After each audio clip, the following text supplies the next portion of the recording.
Bom dia, Igreja do Senhor Jesus, povo de Deus, filhos de Deus, povo amado, querido. Então, que tudo que foi preparado, né? Mas é tanta coisa, é muito material. Eu estou me preparando para esse momento há uns 2 meses, pelo menos.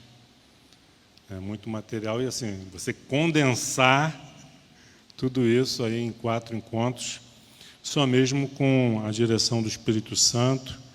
Ontem mesmo ele já estava ajustando algumas coisas, mas que assim seja. Aí ontem, quando eu terminei lá na sala e fui para o quarto, minha esposa, já terminou? Eu falei, impossível. É um assunto que a gente não termina, só lá na glória, só lá na eternidade, né? Mas amém por isso. Queridos, quantos aqui já ouviram falar no Sermão do Monte? Quantos? É famoso, né? Até nas nossas Bíblias aí, a Sociedade Bíblica Brasileira bota lá, Sermão do Monte, lá no livro de Mateus, Evangelho do Senhor Jesus Cristo, segundo Mateus. E o Evangelho da Ceia do Senhor, Evangelho não, o Sermão da Ceia do Senhor. Alguém já ouviu falar? Já ouviu falar? Bom, alguns, né, a minoria aí, bem poucos. Porque não temos, né, não foi assim. Mas se nós atentarmos, prestarmos atenção, nós temos no Evangelho de João, capítulos 13, 14, 15, 16 e 17, João, ele nos apresenta com detalhes como foi aquela última noite do Senhor Jesus Cristo com seus discípulos. E ele começa no capítulo 13, né, quando os discípulos já estão reunidos ao redor da mesa. Então Jesus começa com um sermão silencioso, mas prático, que é a lavagem dos pés. Ele tinha ali o objetivo de deixar uma lição do lavar, o simbolismo, essa alegoria do que significa lavar os pés.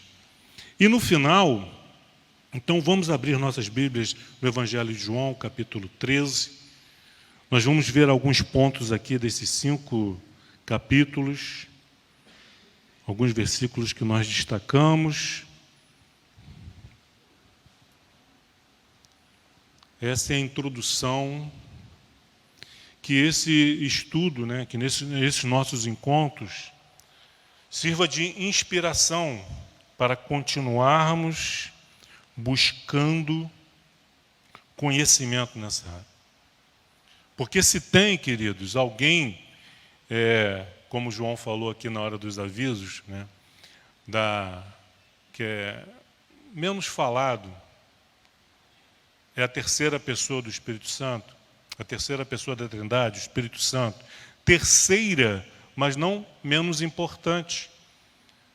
O Espírito Santo, o Pai, o Filho, são iguais em essência, em poder e glória. Não é que o Pai seja, porque é o primeiro, é mais importante que o Filho, e o Filho, porque é o segundo, é mais importante que o Espírito. Não, é uma unidade perfeita. Nós vemos o tempo todo no ministério de Jesus, ele exaltando a pessoa do Pai. O Pai, quando se manifesta no batismo do Filho, ele diz, eis o meu Filho amado em quem me comprazo. É o Pai glorificando o Filho glorificando o Pai, Jesus glorificando o Espírito Santo aqui, e o Espírito Santo glorificando a Jesus. Ninguém se colocando em posição de preeminência. Nem o Pai, nem o Filho, nem o Espírito Santo. Demonstrando ali um amor, um respeito, uma convivência perfeita. Não há crítica entre eles, senão elogios. E não existe autoelogio. O Pai se autoelogiando. Não, porque eu enviei Jesus, e sou eu que envio o Espírito Santo. Não. Nem o Filho se engrandecendo, nem o Espírito Santo, mas sou eu que ministro poder. Se não fosse por mim, Jesus não teria realizado os milagres que ele realizou. Não existe isso. E essa unidade, é a respeito dessa unidade que nós queremos falar. E nós vamos falar à noite. O Espírito Santo, em sua infinita sabedoria, inspirou o apóstolo Paulo, orientando a igreja de Corinto.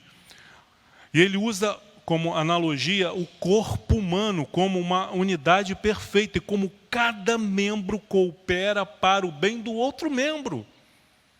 Os membros não trabalham para o seu próprio benefício, os membros do nosso corpo, mas trabalham em prol do outro. Nós vamos falar sobre isso mais à noite, e na terça e na sexta nós vamos nos deter mais nos dons espirituais, dons ministeriais, os dons espirituais, isso na terça e na sexta-feira. Hoje nós vamos nos deter aqui no capítulo, nesses 5 capítulos de João, Jesus falando da importância do Espírito Santo. E veja bem, Jesus em momento nenhum do seu ministério, da sua vida, ele jogou conversa fora, como nós falamos. Ou encheu linguiça, ou tocou num assunto, sabe, eu não tenho o que falar, então vou falar sobre o semeador, eu não tenho o que falar, então vou falar sobre o pastor e as 100 ovelhas. Não, tudo que Jesus falou é importante, mas agora é a última noite, é o último momento da sua vida em que ele está com seus discípulos antes do seu martírio, da sua crucificação. Então, esse momento ganha uma grandeza única. E Jesus fala, olha, eu aguardei, eu esperei ansiosamente por esse momento. E ele começa, como eu já falei, com esse sermão silencioso, onde ele se levanta, sem falar nada, se cinge com uma toalha, pega uma bacia com água e começa a lavar os pés dos discípulos, um a um. Capítulo 13, versículo 12. Diz assim a palavra do Senhor. Eu estou na versão ARA, tá? Revista e atualizada. Depois de lhes ter lavado os pés, tomou as vestes e, voltando à mesa, perguntou-lhes: compreendeis o que vos fiz? Olha que pergunta interessante. Compreendeis? Vocês compreenderam? Vós me chamais o Mestre e o Senhor, e dizeis bem, porque eu sou. Ora, se eu sendo o Senhor e o Mestre, vos lavei os pés, também vós deveis lavar os pés uns dos outros. Porque eu vos dei o exemplo, para que, como eu vos fiz, façais vós também. Em verdade vos digo que o Senhor, que o servo, não é maior do que o seu Senhor, nem o enviado maior do que aquele que o enviou. Ora, se sabeis estas coisas, bem-aventurados sois se as praticardes. Se é que sabemos. Bem-aventurados somos se praticamos. E se tem uma coisa, olha, eu posso dizer assim, sem medo de errar, nós praticamos muito pouco, em todos os aspectos da nossa vida, daquilo que nós sabemos. Quantas coisas nós sabemos a respeito da nossa saúde, do que podemos e não devemos comer. Questão com relação ao uso do celular. Questões com o uso de televisão, de aplicativo, de séries de TV, televisão, filmes, etc, etc. Nós sabemos. Quantas coisas nós sabemos com relação à segurança no trânsito e nós não praticamos? E não é diferente na vida espiritual. Quantas coisas nós sabemos? Todas as segundas e quartas-feiras o pastor fala da importância da oração. Mas quantos de nós, de fato, fazemos da oração algo diário na nossa vida? E não é só... A palavra de Deus fala da importância de oração. Jesus Cristo praticava a oração. E se ele orava, eu não preciso orar? A palavra de Deus está cheia de palavras de inspiração para nós conhecermos o valor da palavra, do conhecimento bíblico. Mas quantos de nós paramos para ler um capítulo sequer? Então, há uma série de coisas que nós sabemos, que nós conhecemos, mas não praticamos. E aí, não somos bem-aventurados. Queremos sucesso na vida espiritual, mas sem colocar em prática o conhecimento que Deus nos passa. Se eu perguntar aqui, quantos querem ser cheios do Espírito Santo? Todos vão levantar a mão. Mas eu pergunto, o que nós, você e eu, temos feito, ou estamos abrindo mão, para que essa plenitude do Espírito Santo venha sobre as nossas vidas? Ele tem preeminência nas nossas vidas? A questão é essa. E nós vamos ver, durante a semana, eu já estou antecipando alguma coisa aqui, que Deus nos pede apenas uma coisa, para que possamos ser cheios do Espírito Santo. É estarmos vazios. Como as vasilhas vazias, que aquela viúva precisou, para que o azeite pudesse ser multiplicado.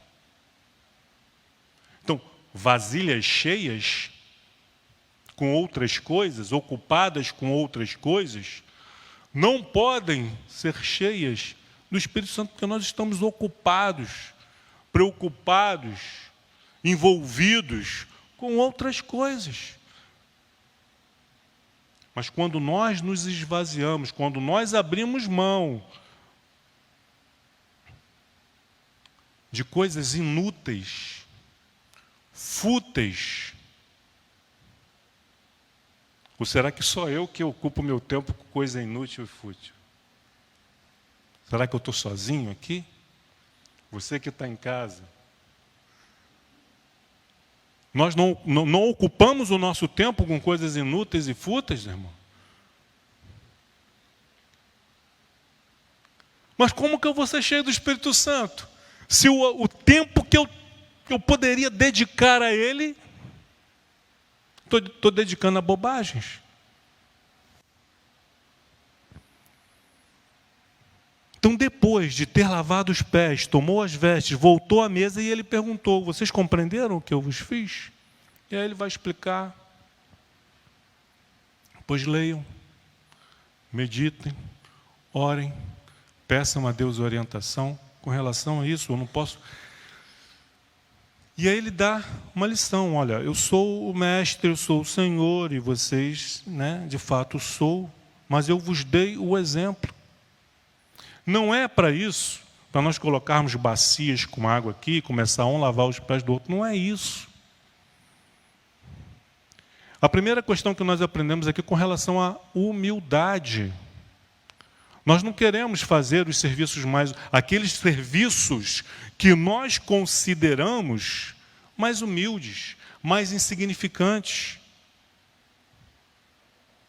E ao longo dessa semana nós vamos ver isso, que dentro do corpo de Cristo não há serviço, não há dom insignificante. Se eu desprezo o dom do meu irmão porque o dom que ele tem é diferente do meu, eu estou desprezando, na verdade, o Espírito Santo que concedeu a ele aquele dom. Eu estou considerando o dom daquele meu irmão inferior ao meu. Eu estou me colocando numa posição de superioridade, o outro de inferioridade, e eu estou menosprezando aquilo que ele recebeu de Deus. Então, na verdade, eu não estou desprezando o enviado. Eu estou desprezando aquele que o enviou. Eu estou desprezando aquele que lhe concedeu o dom. Então, dentro do corpo de Cristo não há maior nem menor.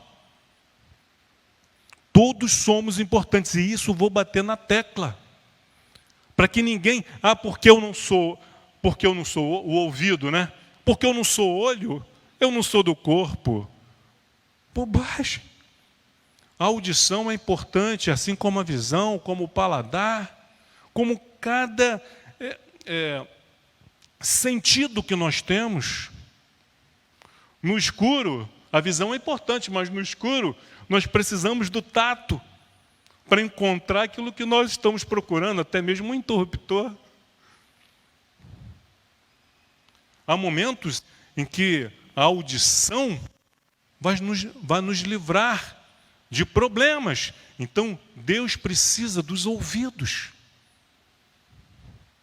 Deus precisa dos olhos. Quem conhece um pouquinho da anatomia, né? Eu não conheço nada, mas se você depois buscar na internet, para nós termos uma visão perfeita, não basta ter, o olho é formado por uma série de membrana, a córnea, a lubrificação, tudo isso pode nos ajudar a ter uma boa visão ou perder a visão. Eu soube, né, de um caso de um rapaz, filho de um pastor, que ele estava perdendo a visão de um dos seus olhos por causa de um dente inflamado. Ele não sentia dor. O único sintoma da inflamação do seu dente era a perda da visão. E vai no oftalmologista, e faz exame daqui, faz exame dali. A vista dele estava perfeita. Mas aquela infecção na raiz do seu dente estava afetando o nervo óptico que estava fazendo com que ele perdesse a visão. Tratou o dente, a visão voltou.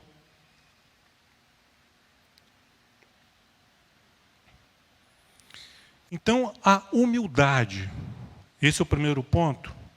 E o segundo, lavar os pés. Lavar os pés implica em perdão. Olha, Jesus Cristo diz assim para os discípulos, em Mateus 28, permaneçam em Jerusalém até que do alto sejais revestidos de poder. E aí a gente vê aquela coisa meio de Mortal Kombat, né? Cheio de poder, assim, pá. E as pessoas caem. Será que é esse tipo de poder que Jesus está falando? A gente vê cada coisa. A unção do Ronaldinho, o cara pega a bola, começa. Aí as pessoas na igreja vêm tentar tirar a bola dele e cai no chão. Qual o sentido disso? E aí Paulo fala que os dons são dados para um fim proveitoso. Proveitoso para a edificação do corpo. Que proveito tem para os irmãos? E aí ele fala na questão do falar em línguas. Que proveito tem para vocês? Eu estou falando português, então é proveitoso para vocês. Agora, se eu estivesse falando um idioma que vocês não conhecem, qual o proveito disso? Se eu tivesse aqui, começasse a engatinhar e imitar um leão, qual o proveito disso? Bater meus braços como se fosse uma asa de uma águia e imitar um som. Qual o proveito disso? O que isso vai gerar? Aí Paulo fala, olha, não façam isso, para que quando chegar um indulto na igreja, não acham que vocês estão fora de si. Então, humildade. Pensando no outro. Ninguém quis lavar o pé de ninguém, aí Jesus foi e lavou. A necessidade da unidade, do corpo, do serviço. Estarmos prontos para servir. Nós não estamos aqui, queridos, para sermos servidos. Nós estamos, você está aqui, você vai ser servido, você vai ser atendido, mas cabe a você também servir. Nós não podemos ser membros inúteis, sem utilidade. E tudo que Deus criou, cada um de nós temos nossa função, temos a nossa importância, temos o nosso valor. Ninguém menospreze, Paulo falando para Timóteo, o dom que há em ti. Então não permita que ninguém menospreze o dom que há em ti, nem você menospreze. Valorize.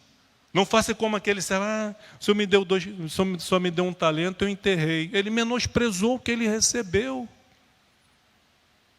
Deus te deu um dom, use-o para a glória de Deus e para o bem, para a edificação, para a saúde da igreja, do corpo de Cristo. Eu vos dei, versículo 15, eu vos dei o exemplo, para que como eu vos fiz, façais vós também. Jesus já deixou o exemplo. Ora, se sabeis estas coisas, bem-aventurados sois se a praticardes. Você quer ser um bem-aventurado? Pratique a humildade, pratique o serviço, pratique o perdão, porque são elementos que estão sendo ilustrados aqui através desse ato de Jesus lavar os pés dos seus discípulos. Capítulo 13 ainda, versículo 34 e 35.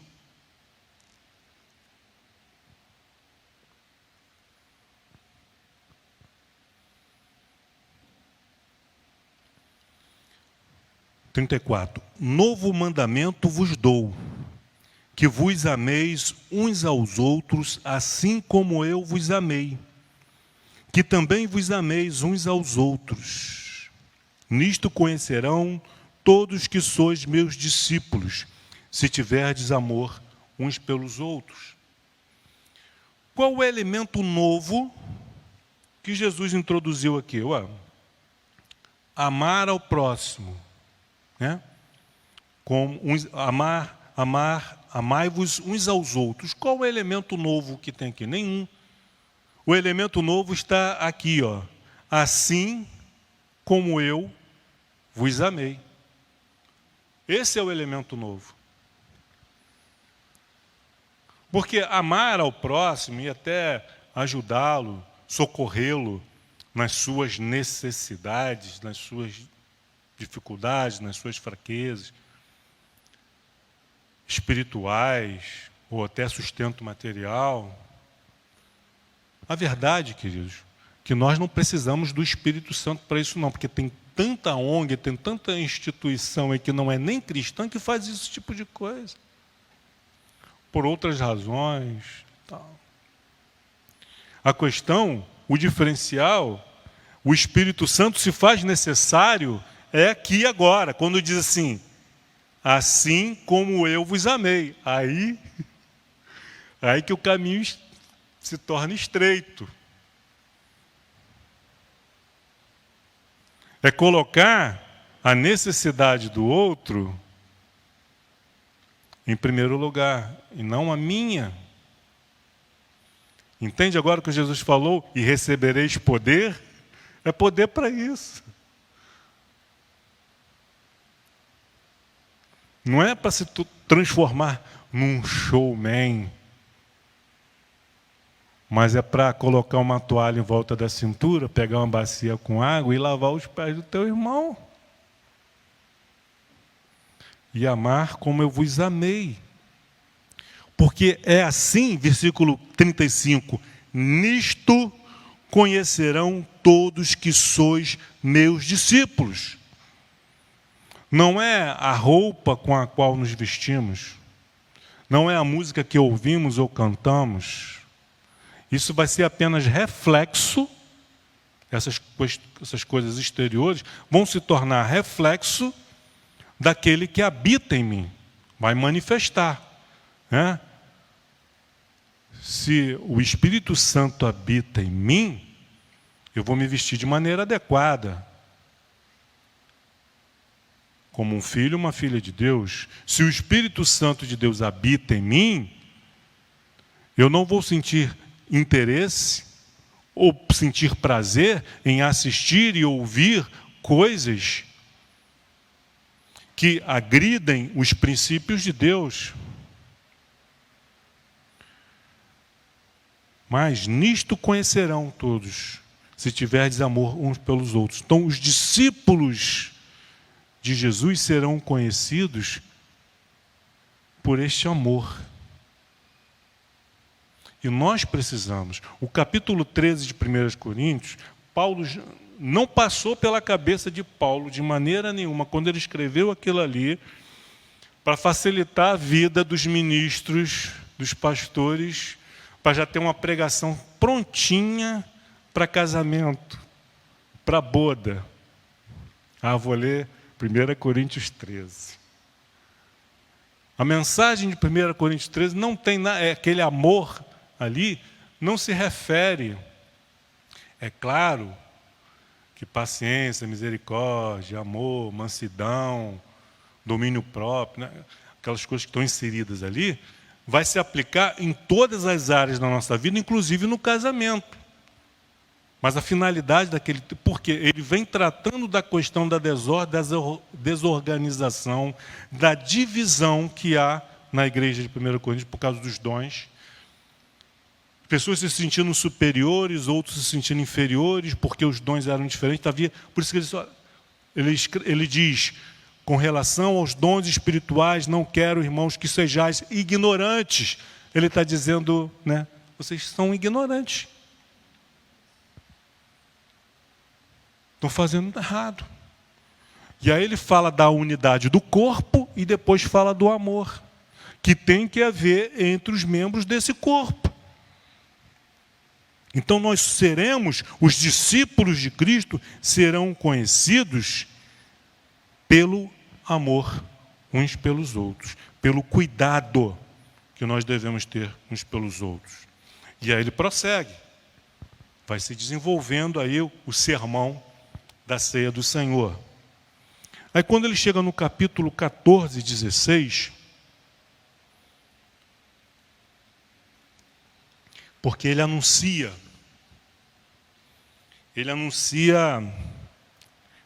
a sua partida. Ele anuncia que está partindo, que está indo embora. E aí João não registra, mas pelas palavras de Jesus, nós conseguimos entender que na fisionomia, na expressão facial deles, demonstra um espanto, uma preocupação. Ou você, no lugar de algum daqueles discípulos ali, não ficaria... Estão celebrando a ceia, Jesus, né, lava os pés dos discípulos, fala da humildade, fala do amor uns pelos outros. E aí ele começa a dizer que, olha, vocês vão me abandonar, vocês vão me deixar. Pedro diz que não. Aí Jesus fala, Pedro, você vai me negar não apenas uma vez, mas 3 vezes. Imagina isso na cabeça de Pedro, ouvindo isso. Depois de Jesus ter lavado os pés dele, ter falado de amor. Vocês vão me deixar, vocês vão me abandonar. E aí quando Jesus fala no versículo 1 do 14, não se turbe o vosso coração, credes em Deus, crede também em mim. Por que não se turbe o vosso coração? Porque ele viu que ficou todo mundo ali, ó, preocupado, turbado. E aí Jesus, quem é que estava para ir para a cruz morrer? Jesus. Não é Jesus que ia sofrer, ia padecer, ia ser açoitado, ia ser crucificado, ia ser escarnecido, ia ser envergonhado. Mas ele está preocupado com ele? Com o bem-estar dele? Ele está preocupado ali, ó, com os discípulos dele. Não se turbe o vosso coração. Creio em Deus, creio também em mim. Na casa do meu pai há muitas moradas. Ele vai tentando consolar. Vejam o cuidado dele. É desse amor que nós estamos falando.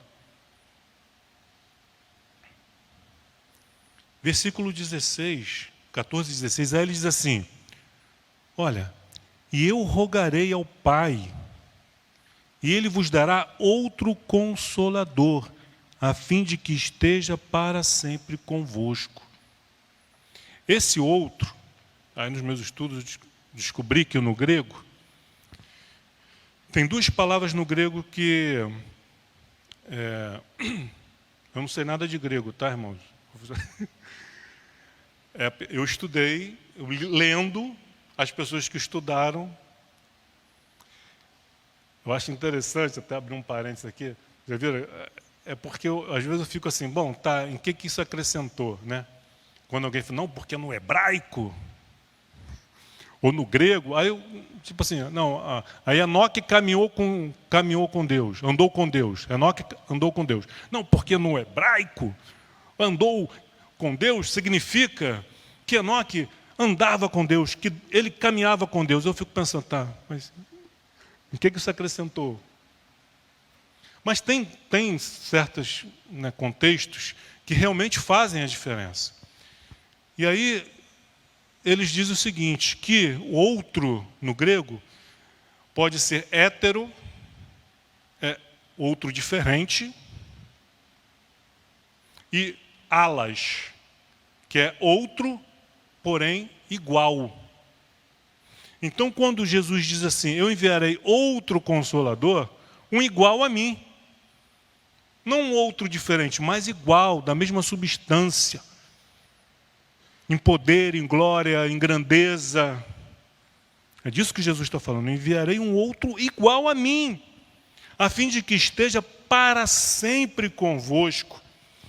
O Espírito da verdade, que o mundo não pode receber, porque não o vê. Vocês já viram aquele tipo de pessoas que você mostra a verdade, ele está vendo com seus próprios olhos, e ainda assim prefere continuar na mentira? Né? Tem tudo ali, todas as provas da verdade, e a pessoa nega. Não quer. Então o mundo não pode receber o Espírito da verdade porque eles não querem saber da verdade. Eles querem mentira, eles querem engano. Porque o engano é mais prazeroso. Para aceitar a verdade, ele tem que abrir mão de coisas que ele não quer abrir. Então prefere o auto-engano. O Espírito da verdade que o mundo não pode receber porque não o vê, nem o conhece e não quer conhecer.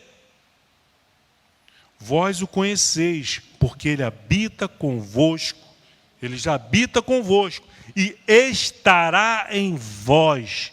Glória a Deus. Eu não vos deixarei órfãos, voltarei para vós outros. E aí quando nós lemos aqui esse Jesus falando, voltarei para vós outros, nós pensamos no futuro. Quando Jesus vier, na sua segunda vinda.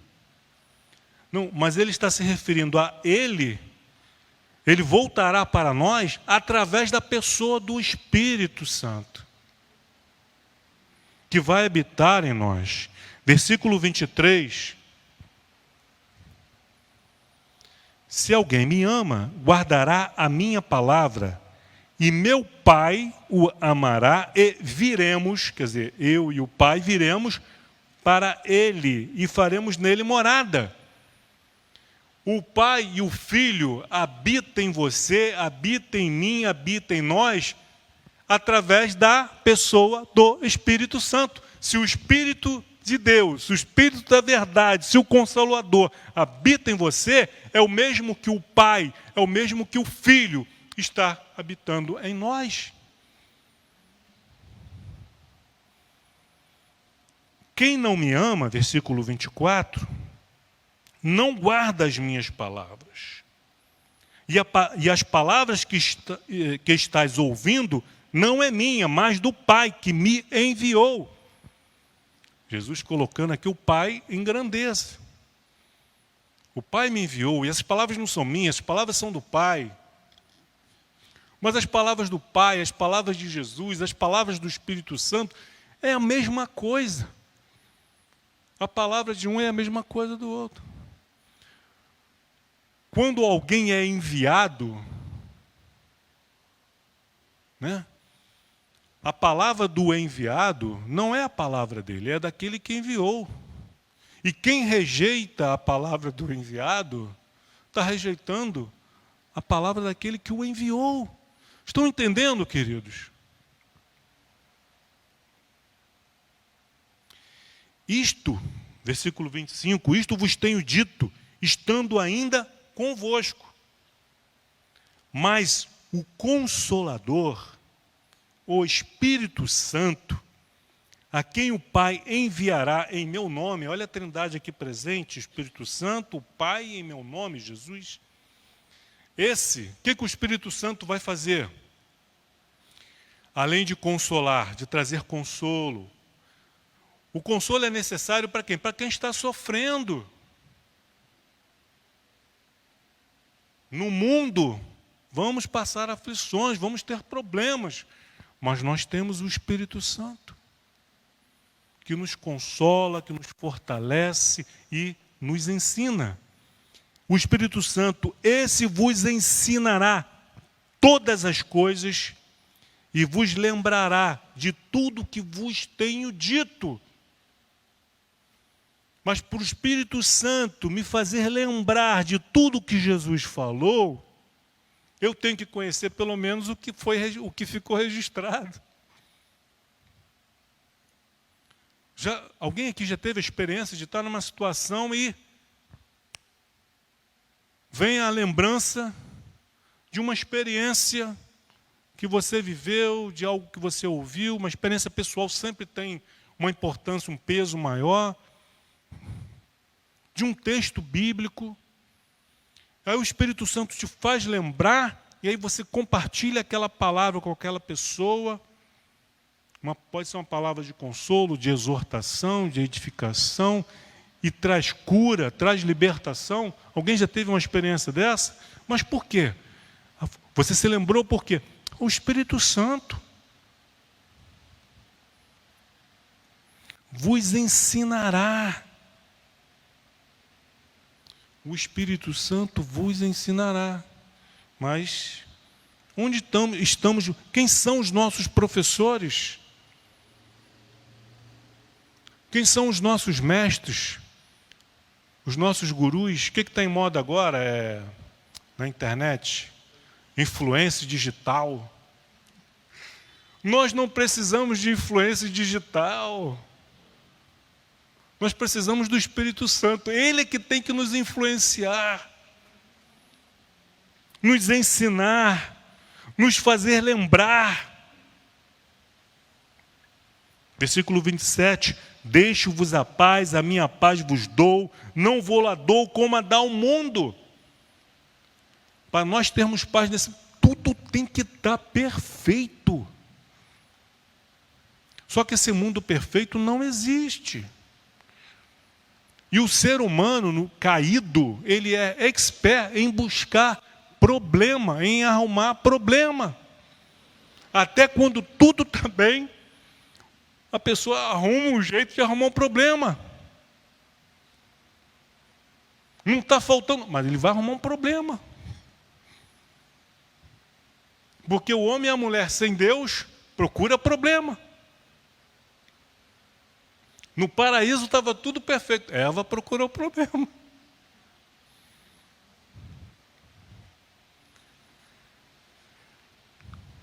Então, no mundo, para nós tem que estar tudo perfeito. Você tem que estar com saúde, a sua família, todo mundo com saúde, a parentela toda com saúde, ninguém vai gerar nenhum desconforto. Você tem que estar com dinheiro, tem que estar com as contas em dia. Aí você vai arrumar problema. Você vai arrumar um crédito, um financiamento, as contas estão tudo em dia, então eu posso me comprometer, eu posso me endividar. A pessoa está com saúde, então eu posso abusar da saúde. Vou comer um monte de besteira, né? Afinal de contas, eu estou bem, eu posso. Vai arrumar problema. Então, a paz que Jesus nos dá não é essa paz, essa vida sem problema. O fato até de pertencermos a Ele, o simples fato de pertencermos a Ele, vai nos gerar problema. Problemas momentâneos, mas que vão redundar em glória e gozo eternos. Deixo-vos a paz, a minha paz vos dou, não vou lá dou como a dá o mundo. Não se turbe o vosso coração, nem se atemorizem. Não se atemorizem com o que eu estou falando, é para que quando acontecer, vocês saibam que vocês estão preparados.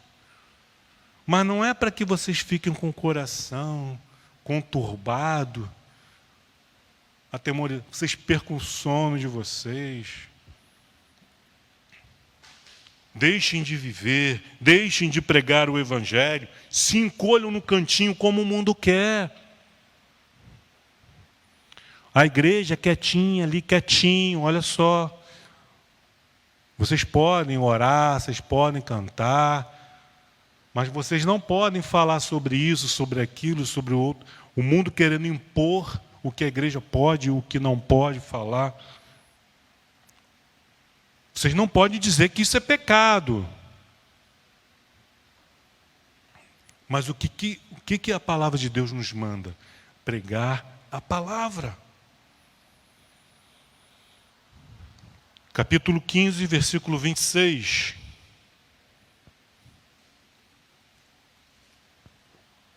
Jesus falando ainda sobre o Espírito Santo.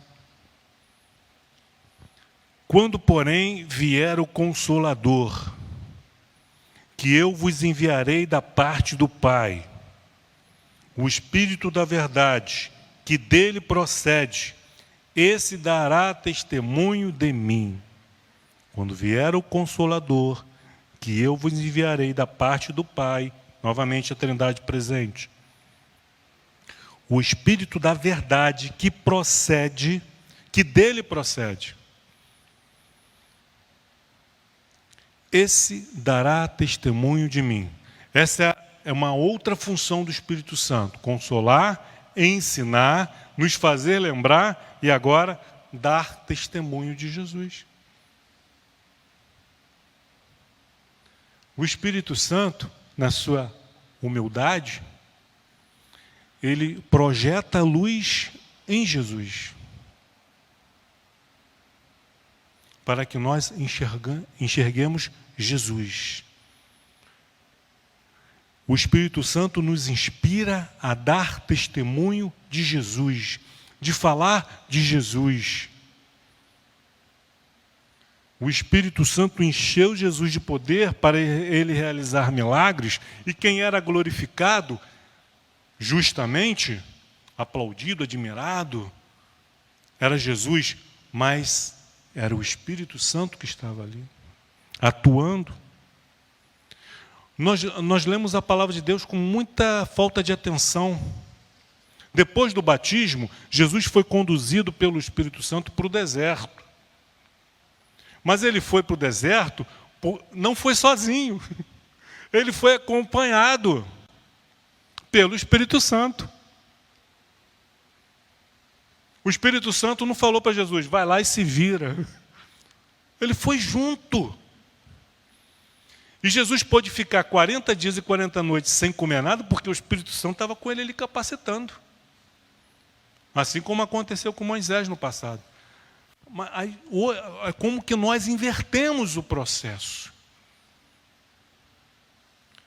Nós vimos alguns casos de pessoas querendo ser cheias do Espírito Santo. Eu vou fazer um jejum de 40 dias, porque aí eu serei cheio do Espírito Santo. Não vai.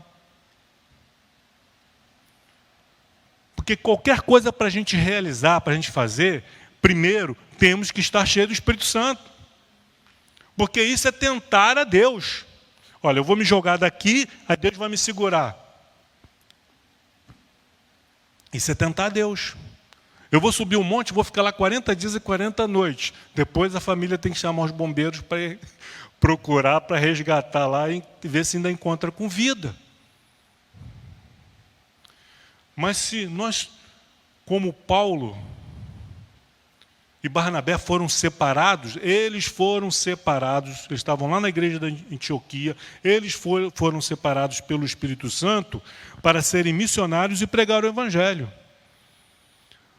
Não foi Paulo e Barnabé que viram um para o outro assim, olha, vamos fazer o seguinte, vamos sair por aí evangelizando, e aí Deus vai nos abençoar. Não. O Espírito Santo separou, o Espírito Santo enviou. E eles não tiveram problemas? O fato do Espírito Santo te separar, me separar, nos separar e nos enviar, não significa que não vamos ter problemas. Significa que não estamos sozinhos e que Ele vai nos capacitar.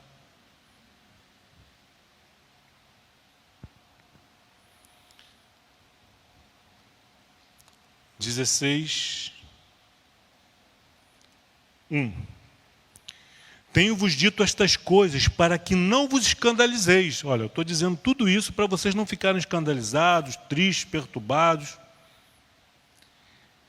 Olha, o que vai acontecer? Eles vos expulsarão das sinagogas, mas vem a hora em que todo que vos matar, nos matar, Jesus, sim, alguns de vocês serão mortos. Julgará com isso tributar culto a Deus. Isto farão porque não conhecem o Pai nem a mim. Versículo 7. Mas eu vos digo a verdade. Convém-vos que eu vá. Porque se eu não for, o Consolador não virá. Então é mais importante para vocês neste momento que eu vá. Porque se eu não for, o Espírito Santo não vem, o Consolador não vem. E vocês estão entrando agora num momento da vida de vocês e da igreja em que o Consolador é mais importante do que a minha presença física aqui na terra. Porque o Consolador, ele vai estar com cada um de vocês, eu vou estar em vocês através do Consolador, através do Espírito da Verdade, através do Espírito Santo, aonde quer que vocês possam ir. Jesus, na forma física, ele só podia estar num lugar de cada vez. Mas através da pessoa do Espírito Santo, do Espírito de Deus, o Espírito que desceu sobre Maria e fez gerar Jesus no ventre de sua mãe, ele está neste momento com cada cristão, em cada igreja, espalhado sobre a face da terra. Jesus, na sua forma física, não poderia fazer isso. Convém-vos que eu vá, eu tenho que ir. Porque se eu não for, o Consolador não virá para vós outros. Se, porém, eu for, eu vou-lo enviarei. Quando ele vier, convencerá o mundo do pecado, da justiça e do juízo. Recebereis poder para ser minhas testemunhas. É esse poder de dar testemunho. Não somos nós. Não é a eloquência do pregador, ou da mensagem que vai convencer o pecador do pecado, da justiça e do juízo. É o Espírito Santo através de nós. Através de você, da sua vida, no seu local de trabalho, na sua escola, na sua faculdade, na condução, onde você estiver, o Espírito Santo está em você, te capacitando para ser uma testemunha de Jesus.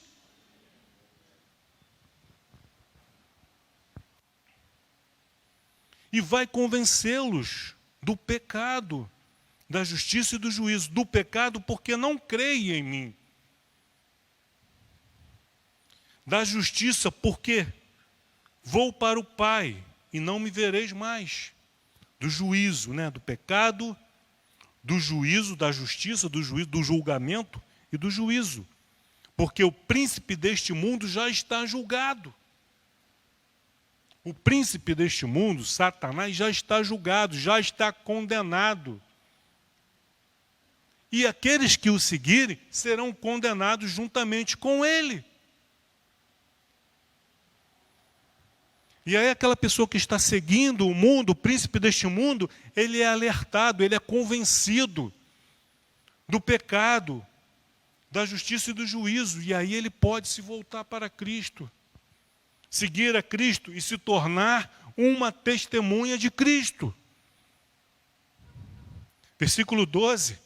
Tenho ainda muito que vos dizer, mas vós não podeis suportar agora. Não podemos. Por isso que a revelação é gradativa. Nós estamos estudando o livro de Êxodo.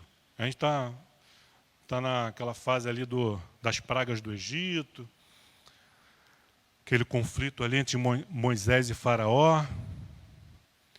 E aí nós falamos dos 40 anos em que Moisés viveu lá na corte, depois 40 anos no deserto, e depois dos 40 anos no deserto é que ele é enviado para falar com o Faraó. Mas Deus já sabia disso desde o início. Por que Deus não revelou isso para Moisés quando Moisés ainda era príncipe do Egito? Porque naquele momento Moisés não estava preparado. Ele ia trocar os pés pelas mãos. Não era o momento. Deus permitiu, Deus conduziu as coisas para que ele fosse parar no deserto. Ficou 40 anos no deserto fazendo o quê? Sendo preparado. E aí quando... Bom, chegou... ele não está pronto ainda. Porque nós nunca estamos prontos. Nós nunca estamos prontos. Mas Deus olhou para Moisés, chegou a hora. Chegou no ponto que eu queria. O treinamento de Moisés não encerrou ali. Ele continuou sendo treinado naqueles embates ali com o Faraó, e vendo as pragas acontecendo, o Mar Vermelho se abrindo. Tudo isso faz parte do processo de Moisés na vida dele, do povo. Nós nunca estamos prontos. Mas chega um momento da nossa vida que Deus diz, chega agora, chegou a hora, vamos passar. E durante o processo de trabalho, a gente vai aprendendo. A faculdade te dá conhecimento teórico, mas é na prática do dia a dia da profissão, exercendo a profissão, que você vai sendo experimentado, você vai adquirindo experiência e você vai se desenvolvendo. Sim ou não? É com o tempo.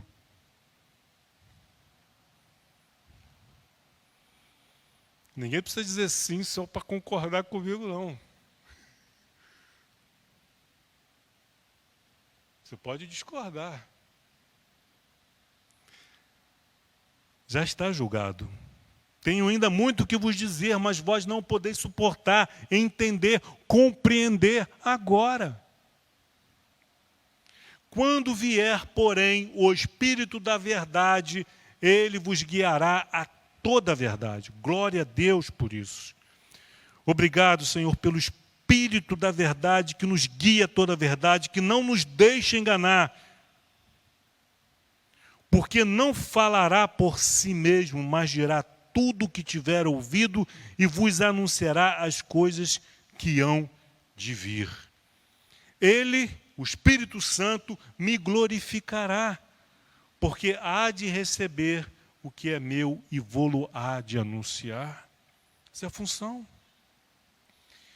E aí Jesus encerra, fecha o sermão da ceia do Senhor com uma oração sacerdotal, orando pelos seus discípulos e por nós também. E aí ele vai desenvolvendo aqui o capítulo 17, e aí chega no versículo 17. Vejam que é Jesus orando. E Jesus diz assim, ele primeiro, nos primeiros versículos, ele dá uma prestação de conta do seu trabalho para o Pai. Vocês observaram isso? Né? Levantou os olhos ao céu e disse ao Pai, né? É chegada a hora, glorifica o teu filho, para que o filho te glorifique a ti. E aí ele vai, faz a prestação de conta. Não perdi nenhum, a não ser o filho da perdição. Já estava destinado para isso. E aí ele vai prosseguindo. E aí ele chega no versículo 17 e diz assim, orando ao Pai. Pai, santifica-os na verdade. Você quer ser santificado? É através da verdade. Através da mentira não há santificação. Creia na verdade. E aí ele fala, a tua palavra é a verdade. Versículo 18, assim como tu me enviastes ao mundo, também eu os enviei ao mundo. E é a favor deles que eu me santifico a mim mesmo, para que eles também sejam santificados na verdade. E aí, nós vamos aparecer agora no versículo 20. Não vos rogo somente por estes, mas também por aqueles que vierem a crer em mim, por intermédio da sua palavra. A fim de que todos sejam um, agora, a questão da unidade, preparando para logo mais à noite. A fim de que todos sejam um. Somos muitos, porém um. E como és tu, ó Pai, em mim e eu em ti, também sejam eles em nós. É a Trindade nos chamando para fazer parte dessa unidade.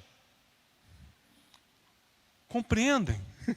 A grandeza do teu chamado não é pouca coisa não, gente. O Deus Todo-Poderoso, Criador dos céus e da terra, que nunca esteve sozinho em momento nenhum da sua existência, porque antes de todas as coisas fossem criadas, o Pai fazia companhia para o Filho, que fazia companhia para o Espírito Santo, que fazia companhia para o Pai, e Deus nunca esteve só. E agora ele está... Por quê? O que nós temos para que Deus nos convide a fazer parte dessa unidade, por intermédio da igreja, do corpo de Cristo, a fim de que todos sejam um, e como és tu, ó Pai, em mim e eu em ti, também sejam eles em nós, para que o mundo creia que tu me enviaste. Queremos convencer o coelho, a nossa família, a nossa parentela, que Cristo está aqui, que o Espírito Santo habita em nosso meio, só através da unidade. Se houver divisão, um falando mal do outro, um puxando brasa para sua sardinha, não tem unidade.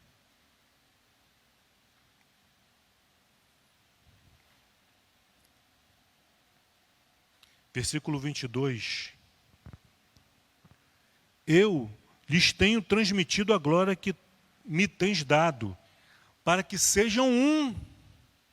Então, ao lermos isso aqui, é para que fiquemos corados, fiquemos envergonhados quando nós causamos divisão no corpo. Deus não nos chamou para criar divisão, mas unidade.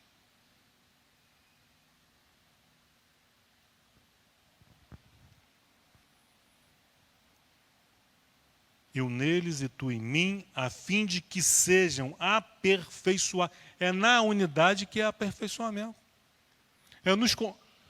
Significa que não vai ter conflito? Não, vai ter conflito, mas é nos conflitos em que seremos aperfeiçoados, na troca de experiência.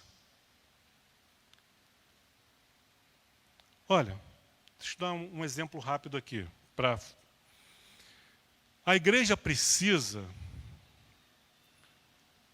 daquele irmão, daquele crente cerebral. Mas também precisa do crente emocional, que é só coração. Imagina se a igreja fosse só coração, não tivesse razão. Essa é uma igreja infantil, que ia acreditar em tudo. Ia falar com os estranhos, conviver com os estranhos, aceitar a bala e doce dos estranhos. Qualquer um que chegasse aqui e pregasse qualquer coisa, oh, glória a Deus, aleluia, porque é só emoção, é só coração. Mas se nós tivéssemos uma igreja aqui formada só por cabeções, pessoas cerebrais, matemáticos. Não, é isso aqui, é a letra, é o que está escrito, aquela coisa dura, rígida. Como seria? Então, para trazer o equilíbrio, o corpo precisa do coração, mas também precisa da razão. Estão entendendo? O corpo, olha, só tem parte do nosso corpo que a gente só vai dar valor quando está ruim, quando está doendo. A gente nunca lembra que tem joelho, até que o joelho tenha problemas. É uma visão minha, tá, irmãos? Eu vejo no corpo de Cristo os irmãos de oração, aqueles que são chamados à oração, eu vejo eles como nosso joelho. É aquele joelho que se dobra, que toca no chão, que vai orar, que vai interceder pelo corpo, pela igreja. Mas é o joelho que traz sustentação. Então, são coisas assim que a gente vai pensando, Deus vai falando, vai inspirando. Aperfeiçoados na unidade, versículo 23, para que o mundo conheça que tu me enviaste e os amaste, como também amastes a mim.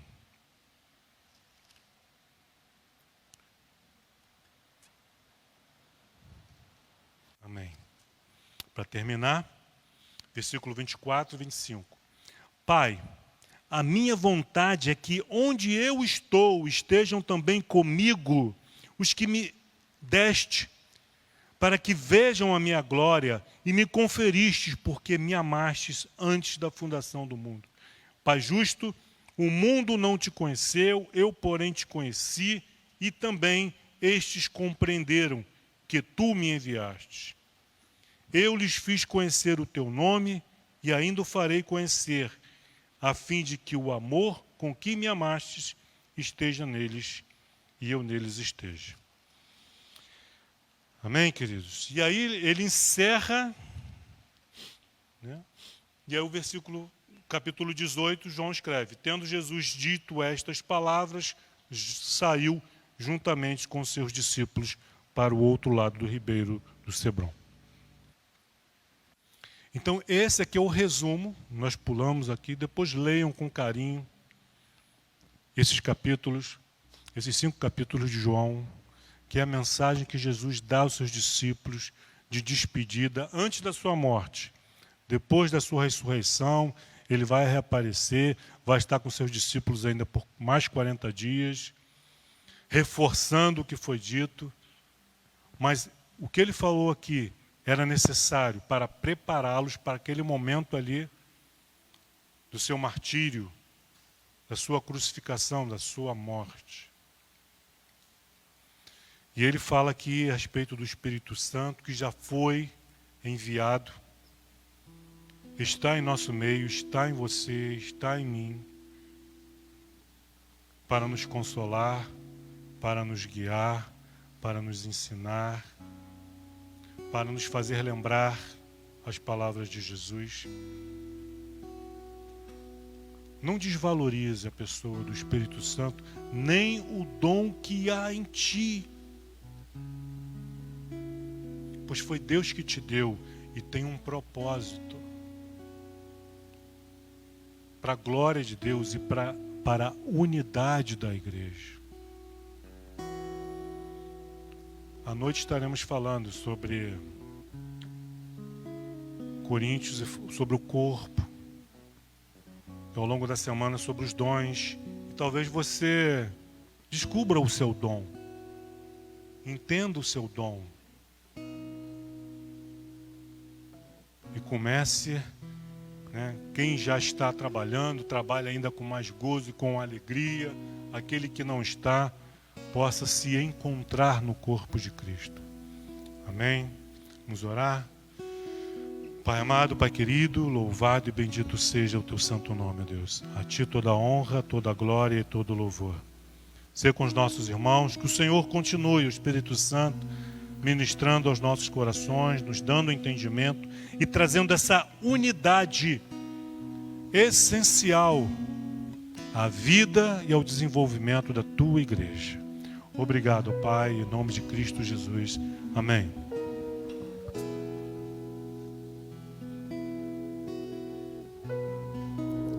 Digno dessa canção, só tu és, Senhor. Digno do meu louvor, só tu és, Senhor. Digno da minha vida, tu és, Senhor. Oh, eu sou teu.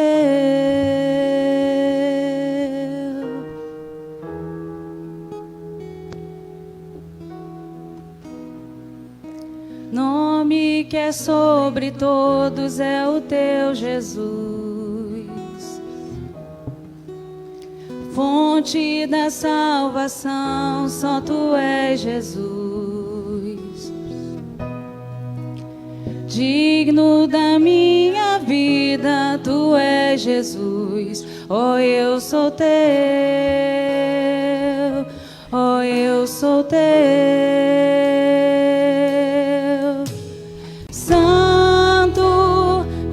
Incomparável, és inigualável. Abre os meus olhos, Senhor. Mostra quem tu és e enche o meu coração do amor que faz mudar o mundo. Ele é digno de toda adoração.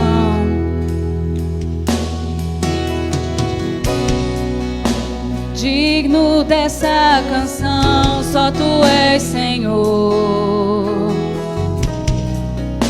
Digno do meu louvor, só tu és, Senhor.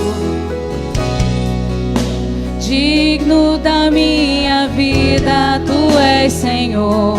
Oh, eu sou teu. Aleluias.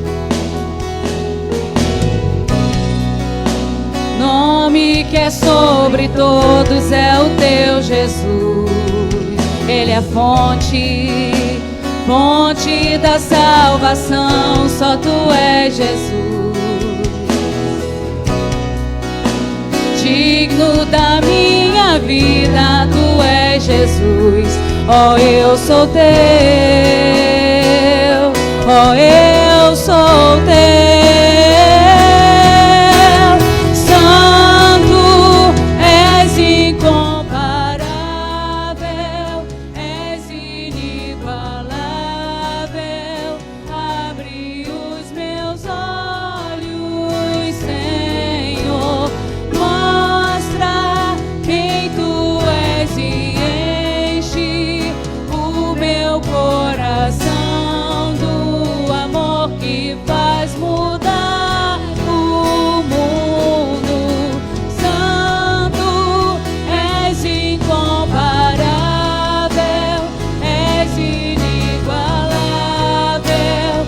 Abre os meus olhos, Senhor, mostra quem tu és e enche o meu coração do amor que faz mudar o mundo. Aleluia. Muito obrigada por essa palavra, Senhor, que tocou tão fortemente os nossos corações, que nós possamos ter esses olhos abertos para ver o teu mover, para ver o teu agir, que nós tenhamos corações abertos e disponíveis para realmente buscar a presença do Espírito Santo. Aleluias.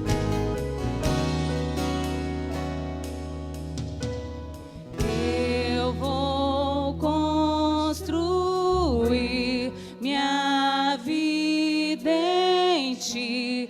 Tu és meu fundamento. Eu vou confiar somente em ti.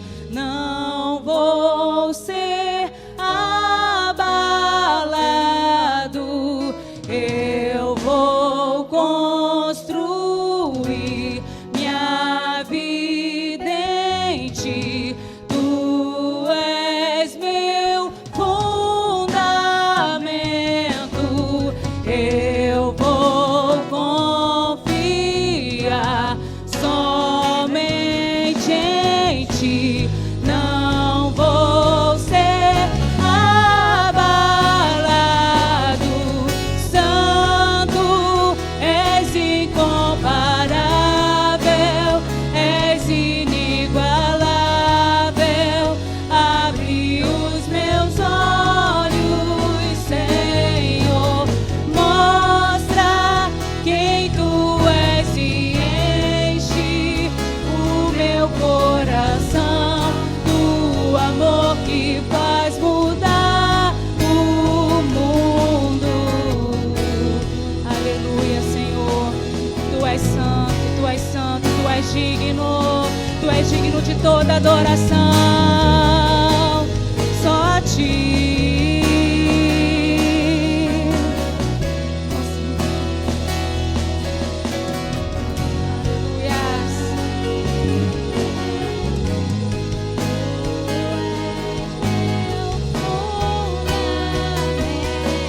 Aleluias. Aleluias.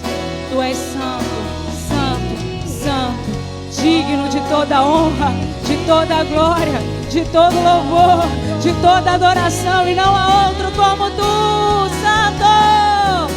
Santo, és incomparável, és inigualável.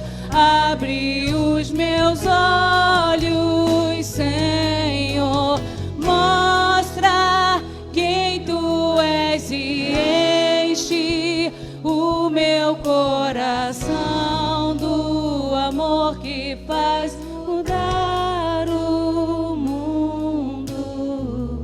Aleluia, Senhor, que nós possamos ser cheios da tua presença, esse amor verdadeiro, dessa verdade que muda o mundo, que eu e você tenhamos esse desejo de sermos transformados e cheios, de forma que o amor de Cristo venha mudar esse mundo. Muito obrigada, Pai, por essa manhã tão maravilhosa. Que a tua presença permaneça conosco todo esse dia e que esse seja o desejo ardente dos dos nossos corações. Nós te glorificamos e te engrandecemos em nome de Jesus. Aleluia! Que você possa aplaudir a esse Deus maravilhoso. E que você aí na sua casa também possa receber a presença do Espírito Santo. Um ótimo domingo, uma ótima semana.